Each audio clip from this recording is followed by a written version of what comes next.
Hey, welcome back to another episode of Regenerative Farming News with me, Heather Heinrichs, a former journalist turned farmer turned passionate advocate for regenerative farming. In this week's episode, I'll be talking to a regenerative grain farm in southern Saskatchewan. Tannis Axten from Axten Farms sat down for a chat to talk about their farm and their no-till, multi-crop farming and their direct-to-customer sales. As always, feel free to leave comments and chat with me about the show over on Facebook. I'd love to hear from you. Tell me what you like about the show and what topics you'd like to hear about. Tell me why you're interested in regenerative agriculture.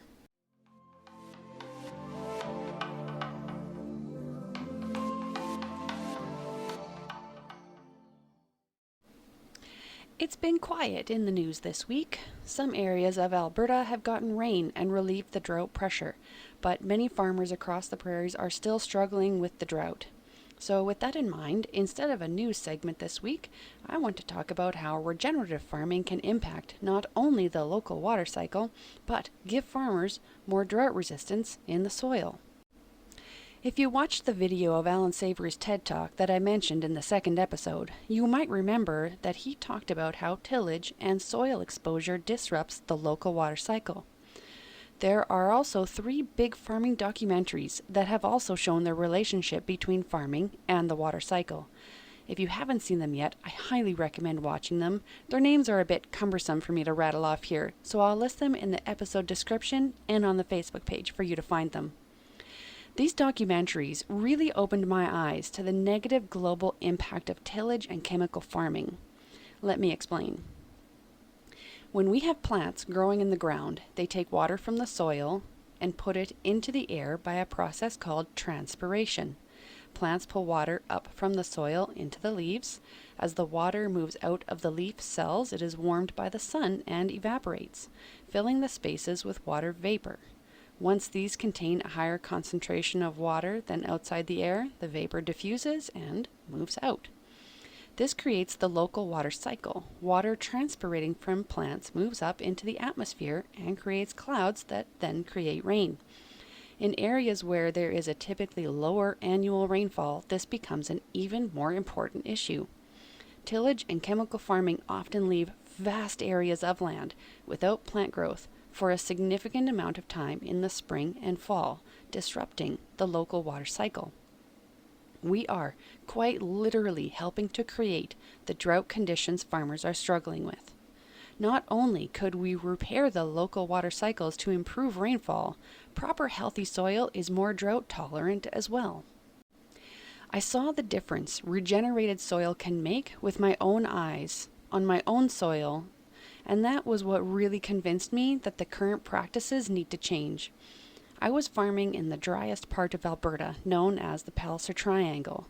Classified as semi-arid, almost desert-like conditions, our farm had been in a multi-year drought, and it wasn't looking good for any improvement. I had found an old forgotten garden in our cattle yard. It was basically an old manure pile from the cows that had composted and grown weeds for about 10 years, maybe more. I wish I had taken pictures of that soil. It was spongy and black like chocolate cake. It had earthworms everywhere. It was nothing like the typical sandy or clay types of dirt we planted our crops in. And that year, I decided to plant part of my garden there. I didn't have an easy water source to water it with, so it didn't get much for watering. I hauled a few buckets of water to get it started, and then I left it. I watched those plants grow as if there wasn't a drought. My sunflowers towered over me, easily over 6 feet tall, and the flowers were large and healthy. While our crops struggled and died, this garden thrived, and I didn't water it. I couldn't believe my eyes. That soil had stored so much moisture and had so much nutrients available to the plants. They had everything they needed. And I am convinced that we can use animals to improve our soils much more than most people realize is possible. I like to imagine the difference it would make if we could put manure onto every acre of farmland. We could take the cattle out of the feedlots and rotate them around the fields, restoring to the soil what it's really capable of. We would restore the natural water cycles and substantially increase the food production of the land. chemical usage, and the emissions they create could be a small fraction of what farmers currently use. We could graze at least double the cattle we currently have and probably more. We could reverse climate change just by changing the way we farm. Everyone could eat healthy, affordable food, and we could sequester carbon while we do it. I know, it sounds crazy, but I'm not the only one who sees these possibilities. That brings me to my guest for this week's episode, Tannis Axten from Axten Farms in southern Saskatchewan.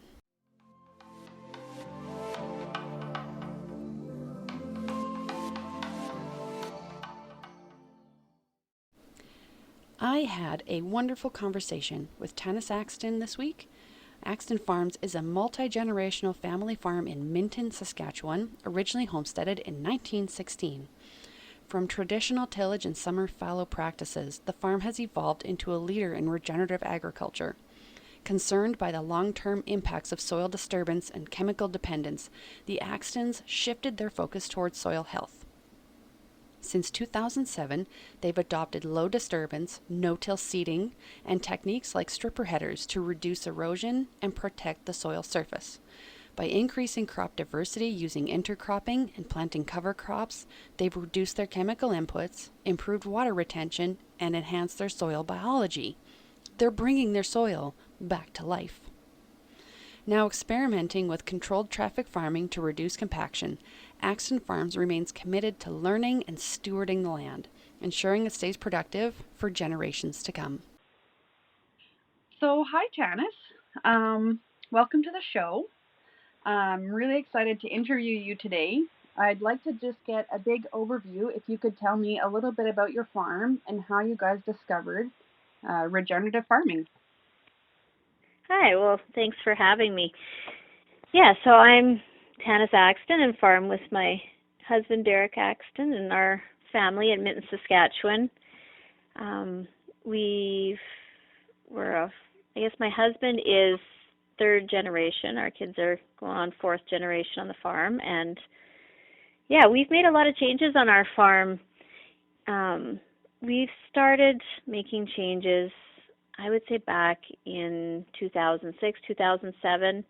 We live in a really dry, hilly area, and moisture is our limiting factor, pretty much always. So, we are just watching different things. You wait and wait for a rain, and then we'd get a big thunderstorm, and we'd watch the water run off the soil. And we just knew some changes had to be made. So in 2006, we, looked into direct seeding, and we knew we needed to disturb the soil less.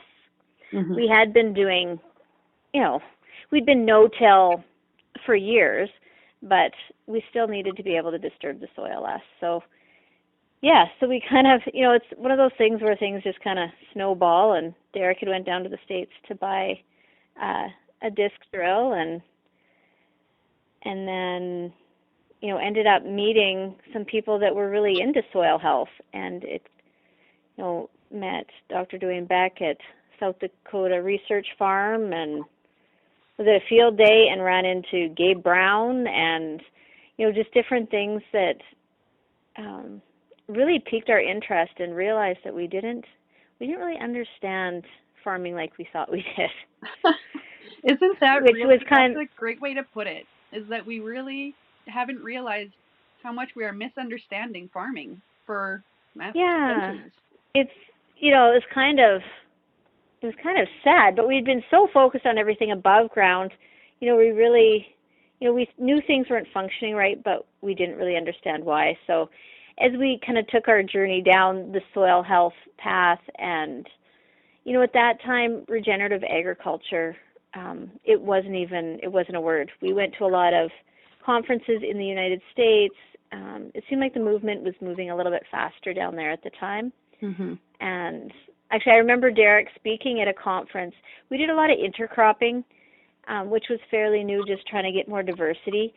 And I remember I'm being at a conference and someone saying, I think someday they'll have a name for this type of farming. And it's kind of, I feel, regenerative which is it's a real fun and inspiring term, maybe hard to define, but I think that's also what makes it interesting because, like, to us, it doesn't define us, it just kind of explains our journey. Yeah. And, it's one of constant improvement and learning and changing and adapting. Mm-hmm. Yeah, it's a bit different from, say, the organic term, which is similar, and I'm hopeful that consumers can learn the difference because while organic has its benefits of, getting rid of the chemicals, it still includes a lot of tillage, which is still very destructive. So yeah, and I mean, I'm finding that a lot as I'm getting into trying to market our products, and my number one question is, are you organic?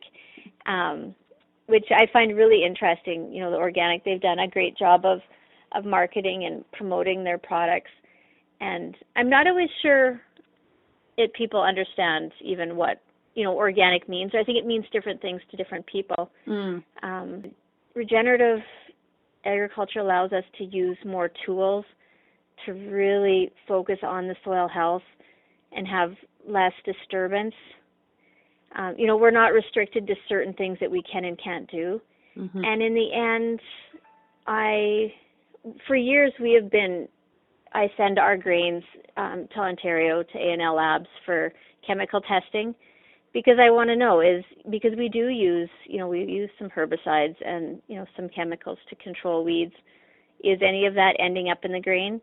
And, I always do glyphosate testing, and I've never had a detectable limit show up in our grains. And if we can be, improving our soil health and ending up with chemical-free grain, that's my ultimate goal. Yeah, because that really gives you some tools that you can continue using on your farm to really, maintain your bottom line in a safe, effective way and yet still not affect the end product in a negative way. Yeah. Yeah, which is, the soil is very important, and it's, what sustains our lifestyle and growing our food, Mm-hmm. but the end product is also really important, right? We need to know that we're growing, high quality, healthy food, and that's where we've really focused on nutrition, Mm-hmm. right? Trying to keep,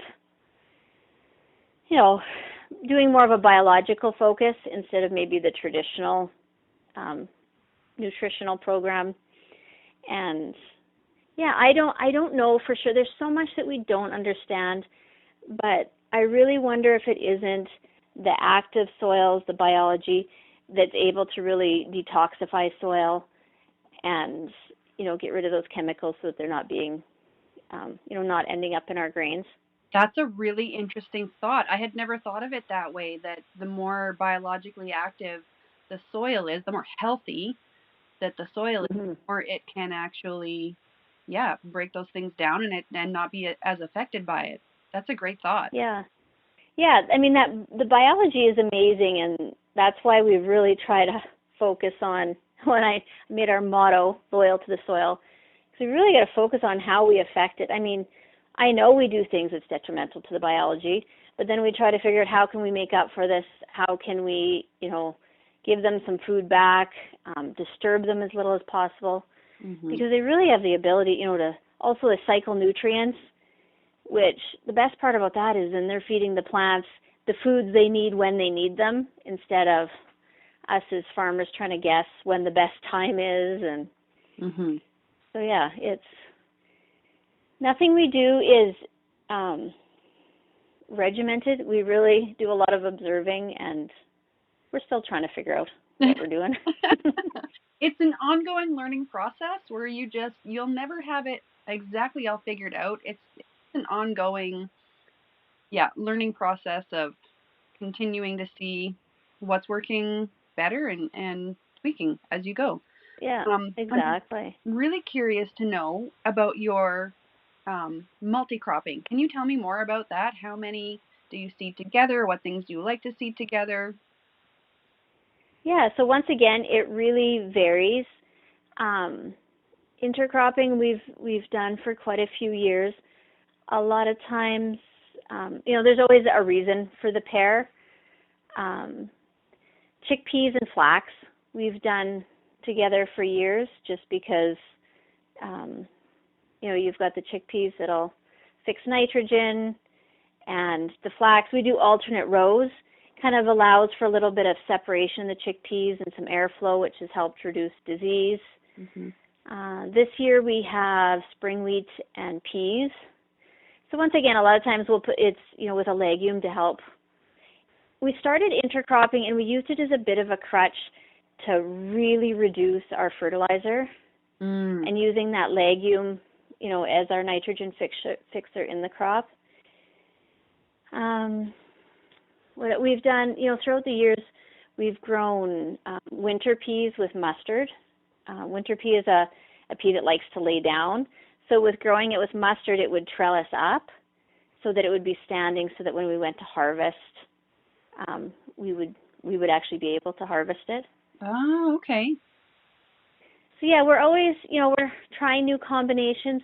There's challenges with intercrops too. Your herbicides are then limited. Mm-hmm. So yeah, a lot of thought goes into, what we grow together and really what the field needs and what will work. And then also what you can separate in the end. Mm-hmm. Right? You don't want to grow two crops that you can't separate, or then it's a bit of a nightmare. The seeds have to be enough of a different size so that you can sort them, essentially. Yes. The harvest. Yeah. So I'm curious, there's kind of this big gap between regenerative farming and mainstream farming, and the farmers who go the regenerative route seem to get, kind of reactions from neighbors, or maybe possibly ostracized in some ways. How have you navigated that?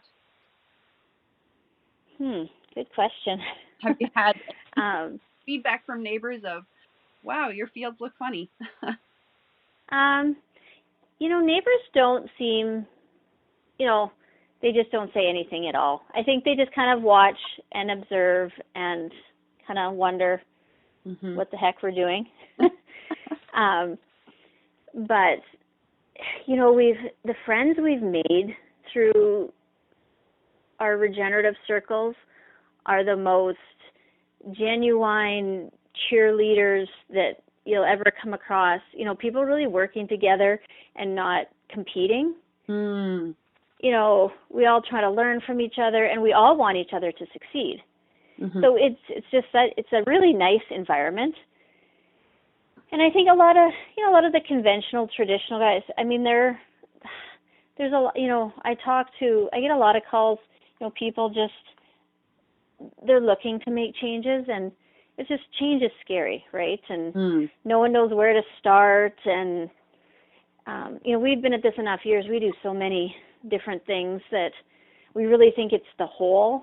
It's a system. It's not, you can't just do one thing and see a change. And it's, we're really in it for the long game, right? It's not, you're not going to make changes and see a big difference in 1 year. It's, really an investment in the future. Yes. And so speaking of that as well, that reminds me, you've been at this for a few years now. What difference have you seen on your farm, impact-wise, in like maybe your bottom line, or like even just in your soil itself? What are the differences you're noticing now at this stage? No, we've definitely seen changes in our soil. It's funny because we look at our soil all the time, and Derek always compares it to, you don't always notice your kids growing up because it's such a slow, gradual change. But when we have people come and visit, and they encourage, well, let's compare this, to a field that, you haven't been farming as long, and you see difference in water infiltration, even in the color. Like, you can see differences in carbon structure. We found our soils are quite platy, so we've worked really hard to really, have a lot of live roots as long as possible and break up that compaction. So yeah, we've definitely seen changes in soil. Bottom line, we have made so many changes on our farm. We've changed the types of crops we grow. Mhm. And then with that, we've built the seed cleaning facility. We grow a lot of ancient grains. We just found them so beneficial for the soil and requiring, less nitrogen a lot of times because they haven't been bred for that type of thing. Oh, So interesting. we've I hadn't thought about made, that aspect of those crops. right, yeah. So in there, yeah, we love the soil benefits of a lot of the older crops. So it's changed our marketing. It's changed pretty much everything we do. But the biggest thing is I think we see resilience. We went through, last year was year 2 of a drought. So it was a drought on a drought, and things were really struggling. And comparing the land that we farmed for years compared to some new land that we had purchased, seen a huge difference. Just the ability for the soil to hold on to moisture. We had that much more cover on it, so it, it could take the heat a little bit better. Hmm. So that was, it was kind of nice to see, because a lot of these things are really hard to measure. There's just, when it comes to farming, there's so many variables. Yes. And if you could control, especially your weather, it would make a big difference. But since that's the one thing we can't control, that's where we find, our practices benefit the most and really help with resilience. Yeah. And you were saying one of the first things you guys noticed that you wanted to change was your infiltration of not seeing Mhm. runoff. And I'm Yeah. looking back now to what you can remember, like that being kind of your turning point. When it rains now on your farm, it must have made quite a difference, I imagine.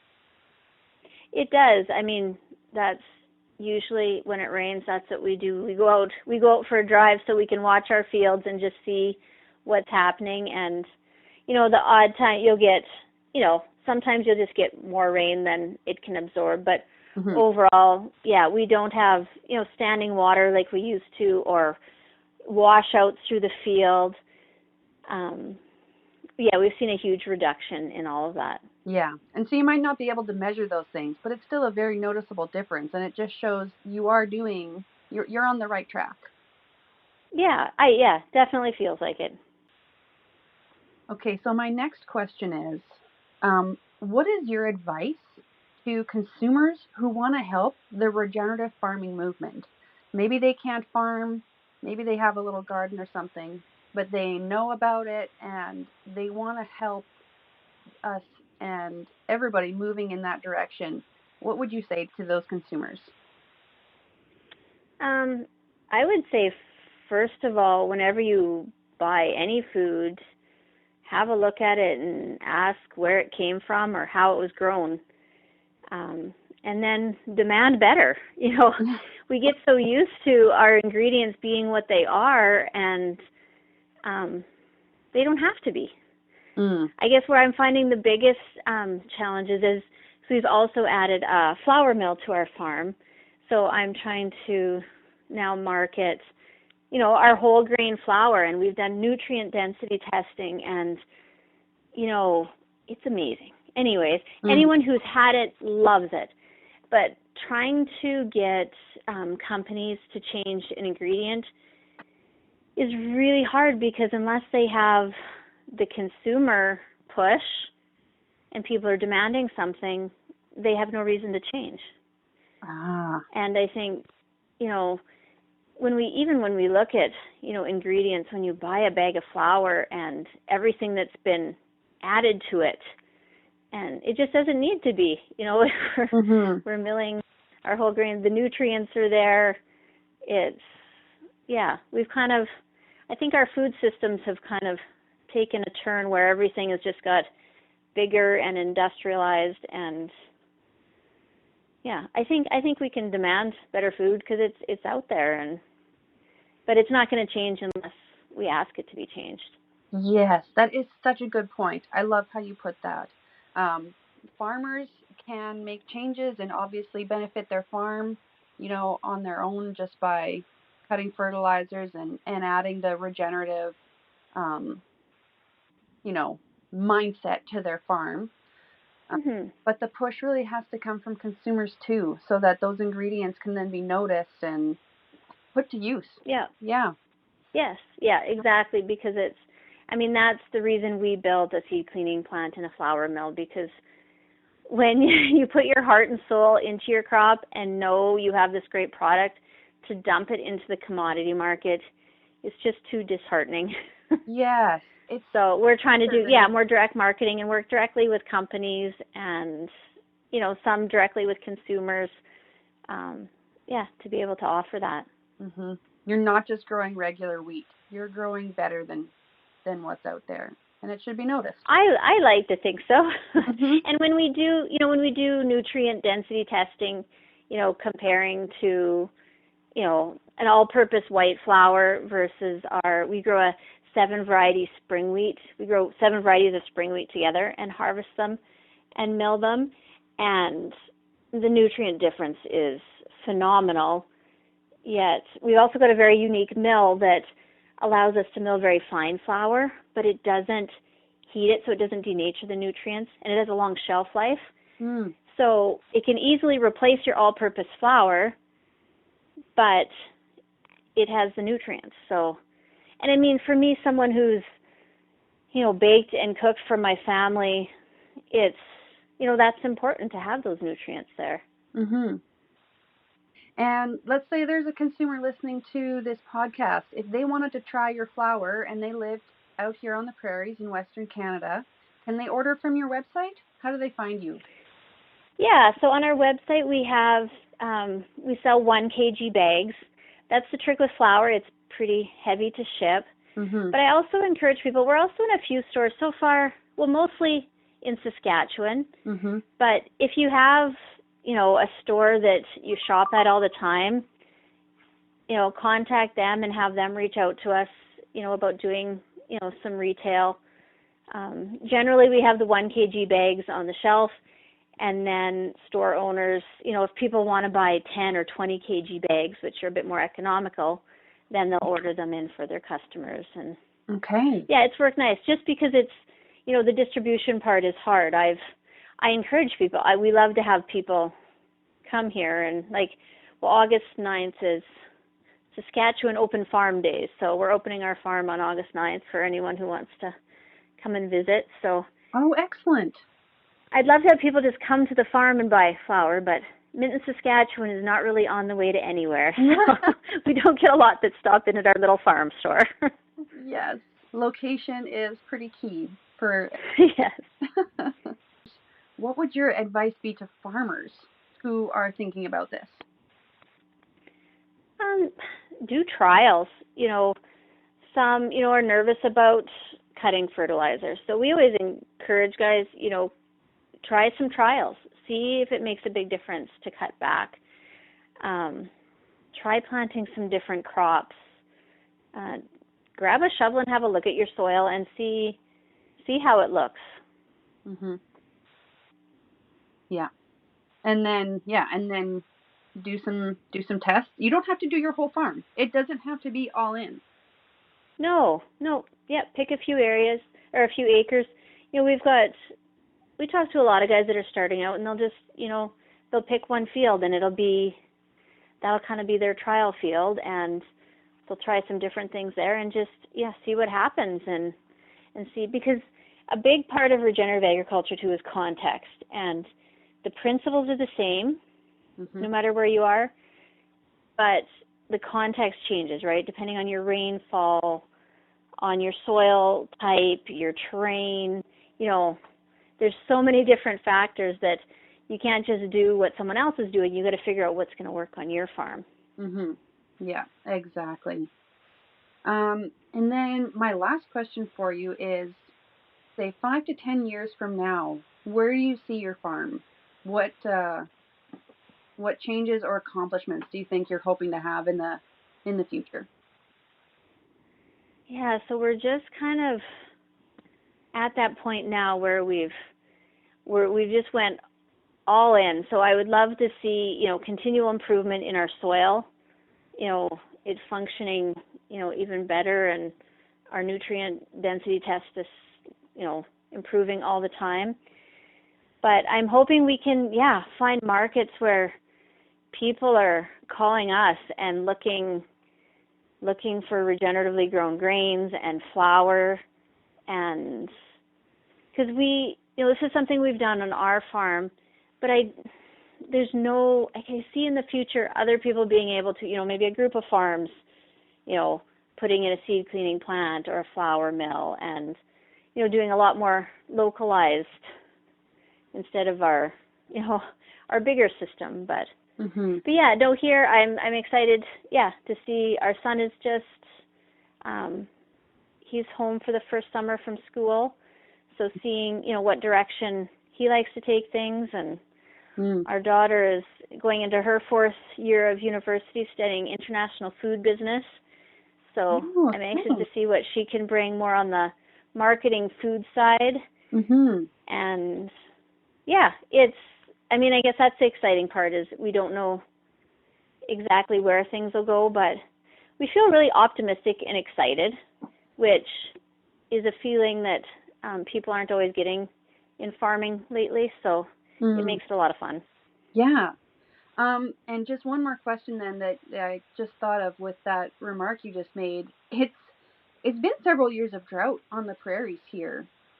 And yet you're saying you're excited about the future. Does it seem strange to you to hear yourself saying that, considering the weather? Yeah, well, I think as farmers we're always optimistic. We have to be. So true. Because it is, we've invested in more land, our seed cleaning plant, our flour mill, and then hit some years of drought. So it hasn't been easy, but the whole goal of regenerative agriculture is to become more resilient, so that at least through these drought years, we were still able to harvest some crop, and the quality was good, so that we could still, meet some good markets. And all you can do is your best, and things don't always go as planned.